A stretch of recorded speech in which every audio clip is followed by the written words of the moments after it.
Hi, my name is Yekini Wallen-Bryan, CEO of PreeLabs Limited.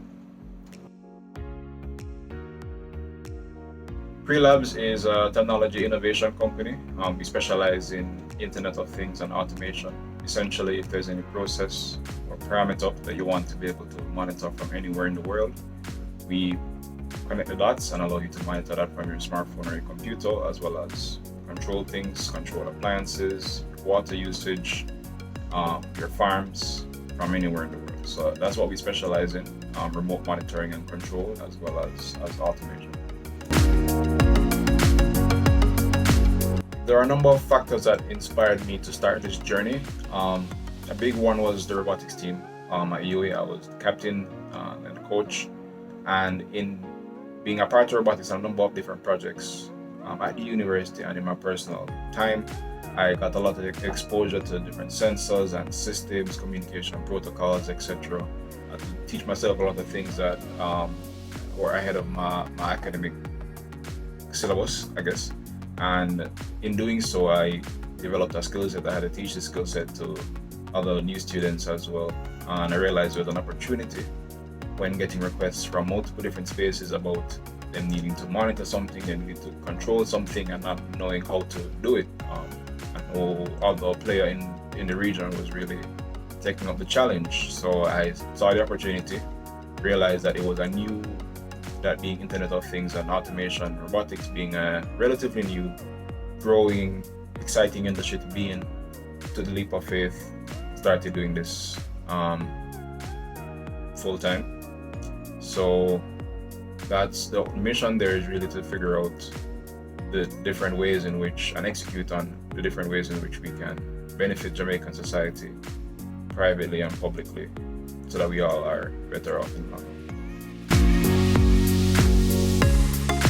Citizens Response JA is an entity that was formed at the start of the COVID crisis. A friend of mine, Lauren Peart, we realized that there was a shortage of ventilators, and messaged me asking me if I know how to build one. I didn't at the time, but I started looking into it. Along the way, I realized there were a number of other ways that innovation could help alleviate the crisis. One such way was 3D printing face shields. A lot of people got involved that were willing to lend support, from businessmen, women, doctors, just kind-hearted citizens that wanted to see how they could help in any way, shape, or form to mitigate some of these effects. So we did a number of different things. We built the ventilator, waiting to get it approved. We 3D printed over 3,000 medically approved face shields to the public healthcare sector. Through the support of one of our team members, Ali Matalan, who has kind of been the glue to kind of hold everything together in all the respects.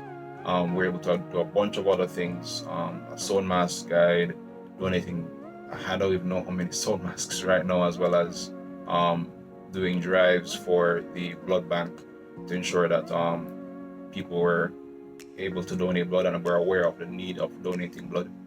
And a number of different initiatives, including the testing booth, which are now in use across the island, for testing COVID patients at various hospitals and health centers and facilities with the support of Jamaica Fiberglass Products. There are a number of initiatives that, in addition to the ones that I've mentioned, that we have executed on to help mitigate the effects of this crisis. And we're very excited for the opportunity to be able to help our country in time of need.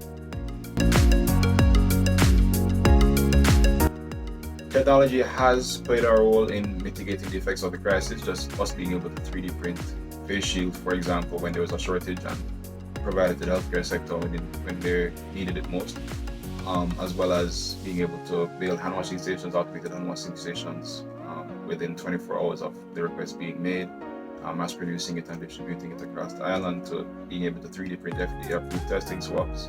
And a number of different entities have started implementing their own tech solutions to kind of promote work from home and that kind of thing to help mitigate the effects. The Jam COVID app is another initiative that was put in place to help with contact tracing and people reporting and finding out information. But the truth of the matter is that a lot more could have been done, a lot more can still be done using technology that could have made things a lot easier for contact tracing, for fighting COVID, for dealing with COVID, both when at the early stages of this pandemic, as well as up to now, there are a number of things that could be implemented where technology is not necessarily the issue, it's just implementing it and executing it, training people how to use it, and we'll be better off in the long term and short term.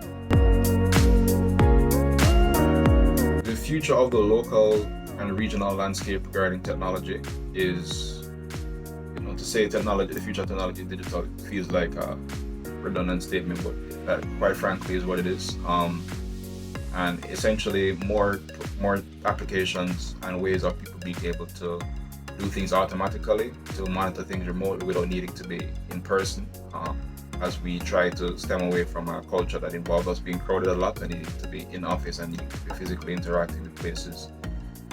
More and more people are going to try to find ways of being able to understand what's happening in their environment and in environments that they're not immediately in remotely. PreeLabs is positioned to be able to allow people to be able to monitor their processes and anything about their environment, their farms, their business, without having to have someone directly there and make decisions automatically without needing someone to make those decisions. So the future is definitely digital. A big part of what we want to do as well is bring the next generation to the fore to understand how they can use some of the technology that we've developed, or learn how to develop some of the things that we've developed. I still lecture at university. I'm teaching mechatronics, because a big part of PreeLabs' future is being able to hire young engineers who can solve problems and use new technology in ways that society hasn't been doing before. So the future is digital, the future is remote, the future is automated, and these are the three things that we at PreeLabs are positioning ourselves around to ensure that people have easier ways of accomplishing those objectives. One thing I'd recommend to anyone thinking about entering the tech space or is currently in the tech space and wants to do more is constantly challenge yourself. Constantly solve problems. It doesn't have to be a big problem. A number of small problems enabled me to start PreeLabs and have a tangible product, solving a number of small problems and learning from them. Challenge yourself, solve problems. Don't allow yourself to be limited by what you think you can or can't do right now. Once you identify a problem, level yourself up to give yourself the capability to solve whatever problem comes up and what you need in order to solve that problem. So that's my main advice. Even if you're not in tech, just start learning it.